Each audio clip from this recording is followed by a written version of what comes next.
Hey guys, we are back for another week of Cyber Unfiltered. And Chris, I don't know where Matt is, but it's some shirt. It's. I felt patriotic today. I feel like he just lit off 14 mortars in the front yard, and it's the middle of the day. Yeah, sure. No, that's okay. We're here to entertain, so T-Rex up in the house. The kids love it. What can I say? You should wear that to like a national history museum where they actually have dinosaurs. I think I'm gonna have to, and I don't know. I could really go out on some wackerdoodle limbs and talk about the times the dinosaurs were fighting the U.S. or just completely make crap up. See how it goes. I'm here to entertain. I think you should say they were in the Revolutionary War. We'll leave that alone. Okay. I got three topics for today. Only I don't three? usually bring. I don't usually bring three. Well, I usually bring like one or two. The three big ones, though. But are we gonna get to three? Yeah, we'll get to three. I'll try to keep us on. I gotta keep us on track, guys. Come on now. All right. First off, it's not really about hackers breaking down the door. There's an interesting story that just popped, and I think people should look at this. Grok. So that's XAI, that's SpaceX. Mm-hmm. They have a GrokBuild coding tool. Yeah, it was stealing people's GitHub repos and uploading it to Google Cloud. Whoops. GitHub repo is all of their code.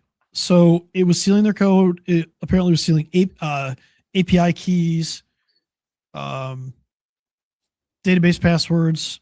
Did they say it was for educational purposes only? No, but the response their own education. Yeah, the response was kind of funny. One of the people that found it is like basically said that GrokBuild is silently dumping 12 gigs of untouched repo data and full Git commits histories to Google Cloud Platform just to autocomplete a script. They don't want to help you build. They're just treating local dev environments like an open buffet for training. Like, dang, that is harsh. So this was paid Grok accounts that people had out there that were using their Grok. It's using their coding tool, but that kind of brings up the idea. We're telling people to turn off, don't use our data for training. Who else is doing this? How deep is this invested? Because OpenAI is not exactly having a great time with the last few months. You got Anthropic with Claude. Are they doing it? Microsoft has put out some weird warnings. So are we going to find out at some point that all the stuff where we've set it to not use our data for training was a lie? And so these companies are doing that. I'm just asking the question. I mean, we obviously don't know. Well, we know on one now, though, which is a big one.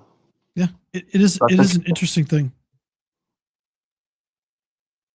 Yeah. Wow. So time will tell, but I mean, when you pay for something and there's a certain matter of trust, that's bad. What can I say? But that's really bad, and that's a lot of data. People are putting incredible, especially when you're coding. Like, if those keys get leaked, people can end up getting access to data that they shouldn't be getting access to. It's like terrifying that we're seeing a situation like that. So, SpaceX, XAI, whatever you call it at this point, hasn't really responded. I guess what they did is they pushed a change in the background that told it to basically not upload the stuff. And it's like, you just push that in the background on a server side. It's interesting. It reminds me of Office Space, where Milton was paid for months or years or whatever due to a glitch. And we fixed the glitch. So they didn't really acknowledge the glitch, but they fixed the glitch. Well, a lot of people, there might be enterprise users that have done this, and now in Grok to their point in XAI, so it's a glitch. They're talking about zero data retention, so ZDR, and they posted something. We care deeply about your privacy and respect customer choice. For teams using zero data retention, no trace and code data is ever retained. That's an interesting term. Ever retained?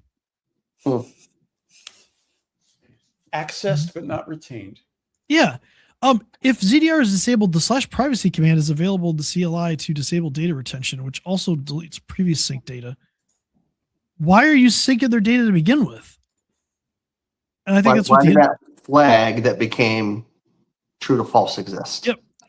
Yeah, when they flipped a flag that was disable underspace code base underspace upload. They flipped it to true before that, silently in the background. So it seems like an oopsie.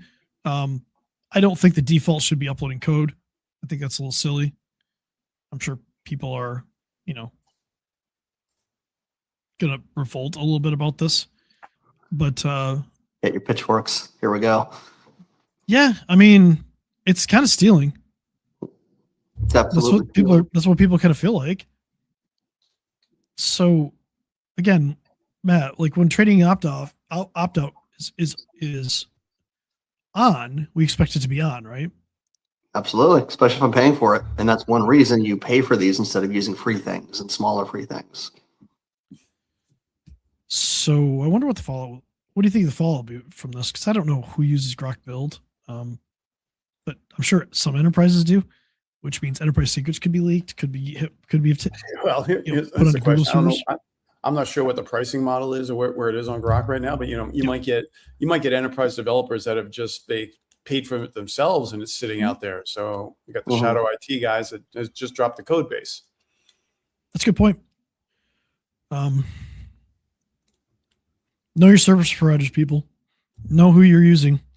Because when something like this comes out, you might want to make a choice to whether you stay with them or not.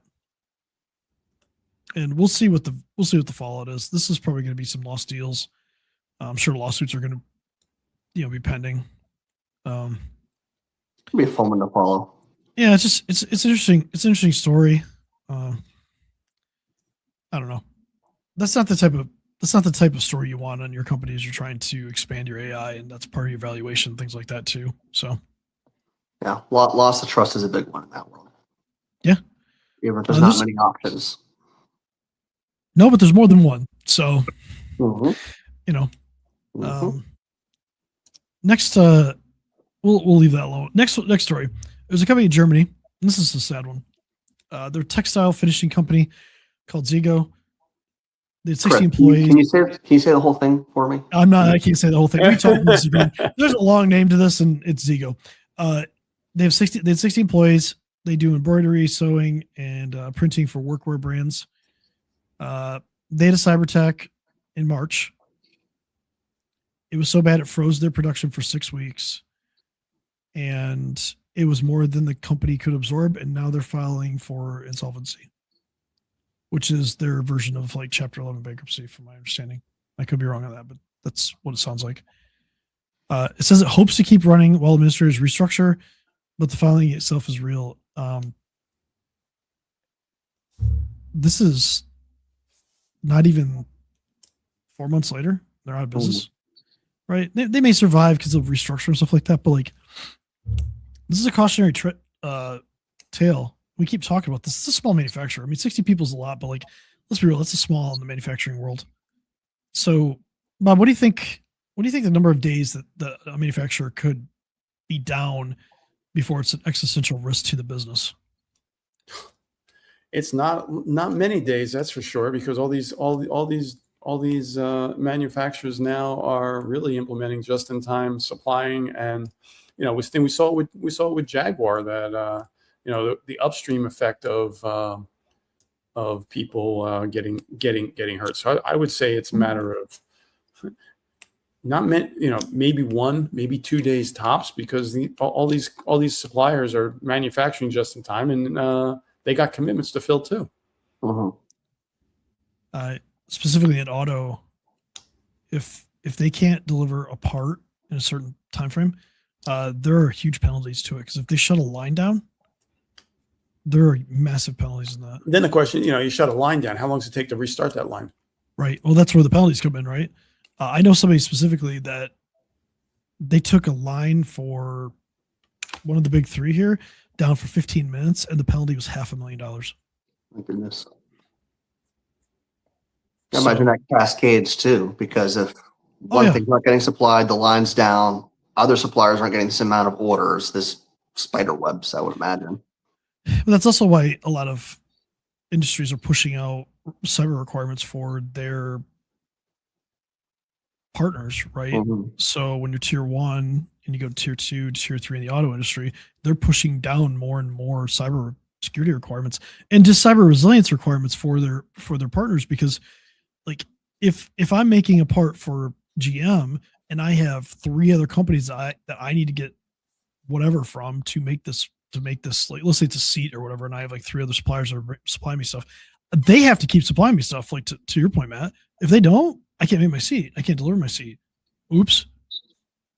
So now I'm on the hook, and now I'm going to try to hold them on the hook, and it's a cascading effect.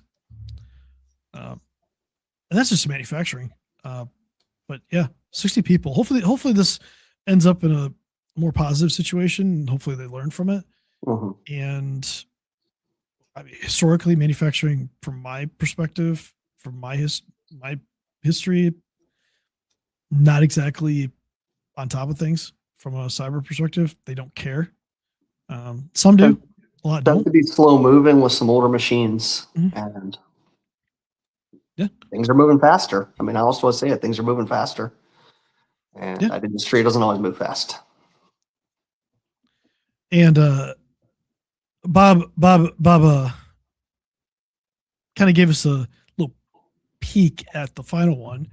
We're going to talk about Jaguar Land Rover again. We only talked about this for like 2 months last year. Little foreshadowing worked in there. But the It's funny part is, back. the New York Times just covered this. So we talked about this last year because this happened like July 31st, and it really popped. It really came up in August 1st that they were hit, and the New York Times just apparently got 4 people to talk who shouldn't have been talking. But we now have the total estimates on the economic damage in the UK economy: $2.5 billion, 1.9 billion pounds. That comes from the Cyber Monitoring Center. That was the economic impact to the UK economy, and it was directly $350 million to Jaguar Land Rover. And that's to today. That doesn't necessarily mean that's not going to go further. It rippled through more than 5,000 companies Oof. in their supply chain. Yep. It was bad enough that the UK did a $1.5 billion pound loan guarantee to keep their supplier base alive. And the Bank of England has blamed slower GDP growth for the UK on this. One company. It's a national economic event. Oops. They had a total of over 5 weeks of frozen production. We know that they came back on slowly too, from when we were covering this. But 5,000 suppliers. I didn't know the true number until now. This allegedly was a Russian attacker. I'm going to say allegedly. We're going to keep saying allegedly. A Russian attacker. Apparently, they used a ransomware version that nobody had ever seen. Allegedly. Yep. And during this attack, Microsoft actually had been tracking the ransomware group out of Russia and alerted Jaguar to who had breached their systems. But yeah, they had a novel ransomware with an encryption algorithm that experts had never seen in previous attacks. And in one quote called it mind-blowing. They had a war room set up, allegedly.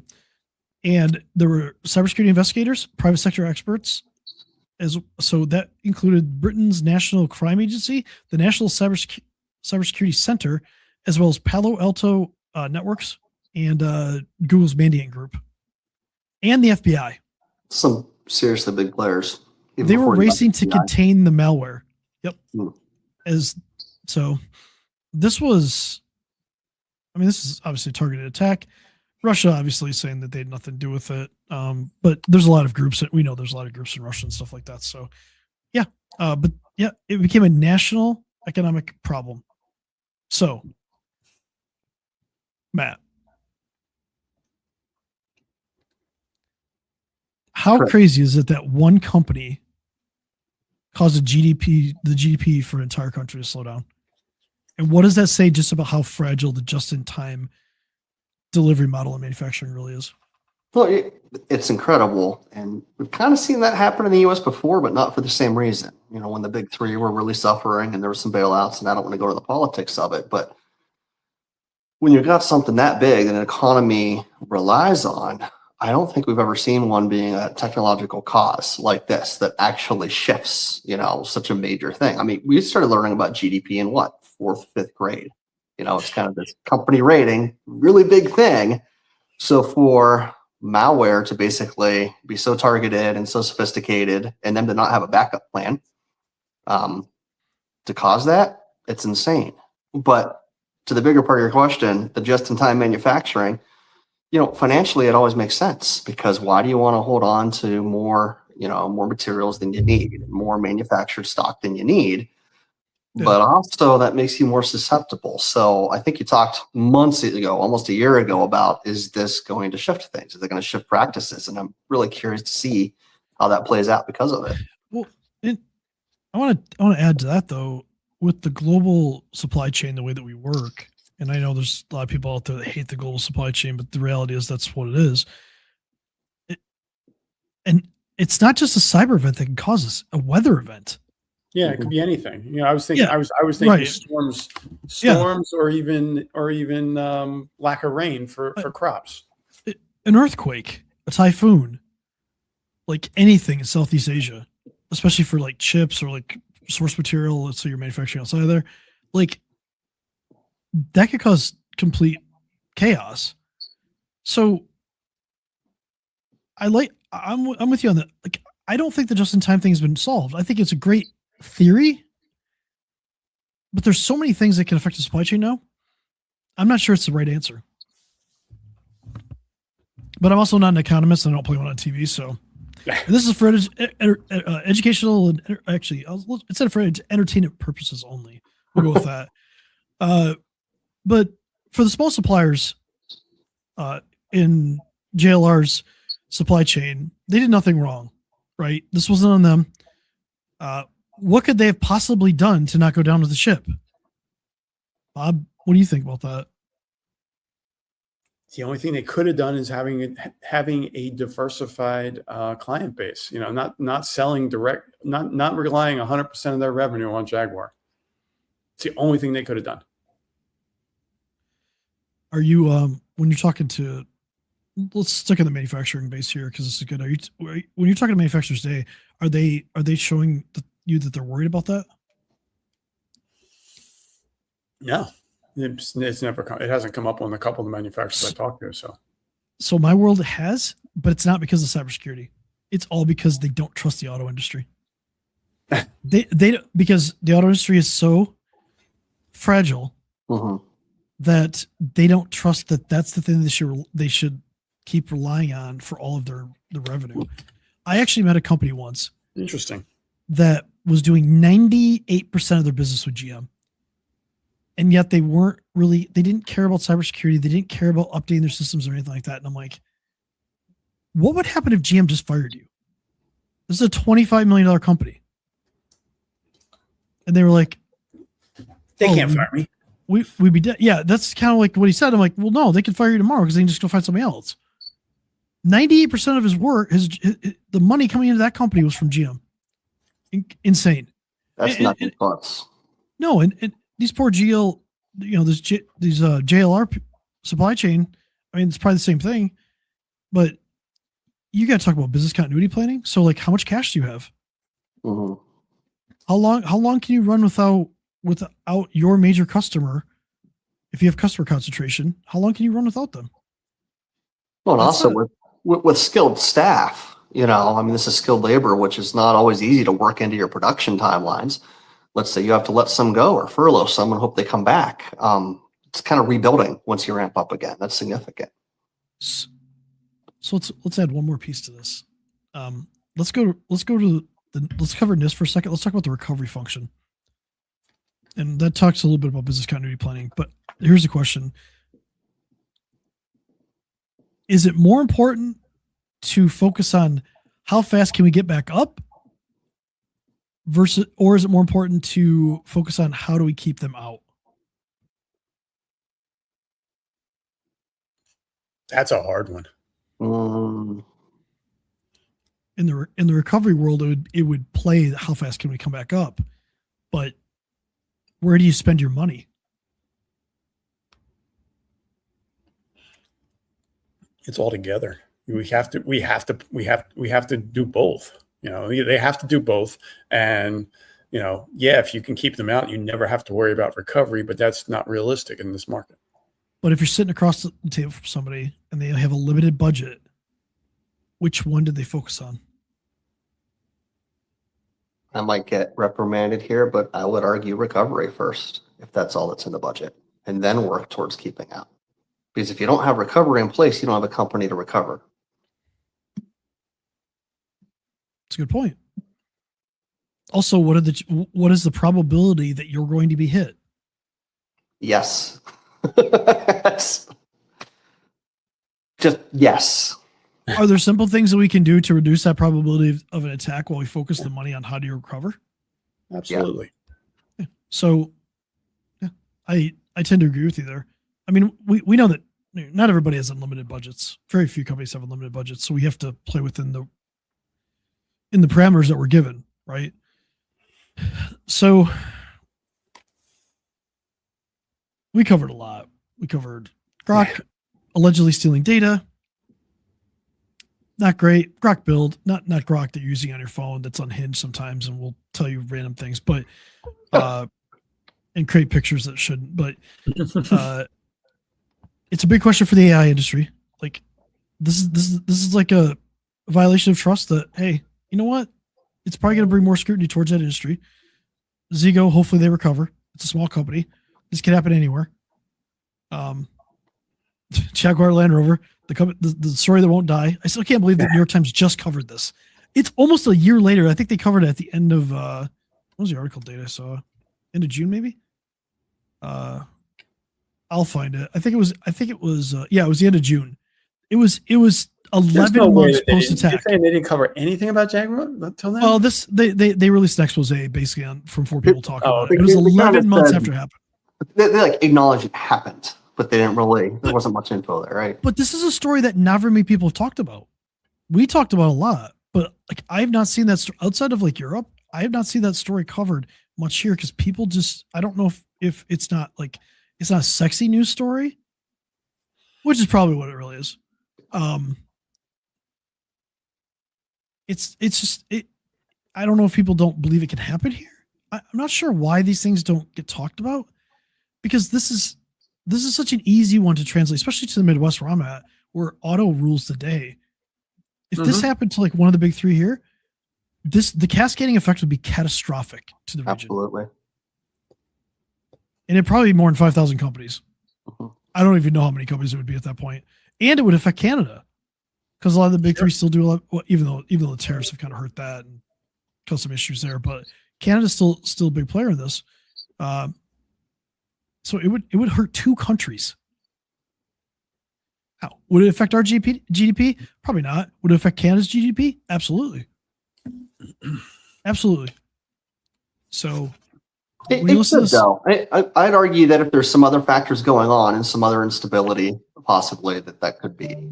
Think of 2008 and how certain little things added up. So we don't know. I hope we never find out. But we can have a really fun conversation about economics and why saving 40,000 jobs may have not been the move to make, because that's all it was. Too big to fail. Yeah, and there's more to it than that. There was the insurance industry and stuff like that, but but it's a choice. It's a choice that the government chose to do. And in my region, again, it helped tremendously. There's a lot of smaller companies here that would have been gone, and it's a decision that needs to be made. But again, what are you doing as a small company if you're dealing with these bigger companies? What are you doing if they're 80% of your revenue?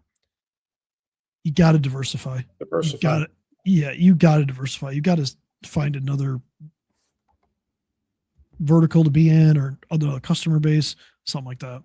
So, different widget to make just to get by. Yeah, I mean, we're in the same boat, right? Like if we got a big client that's too big of our revenue, like it's a problem. it's a really good problem for a part of it, but it's a really bad problem if they leave and you've scaled your business to a point of just appeasing to one customer. So think about that, everybody.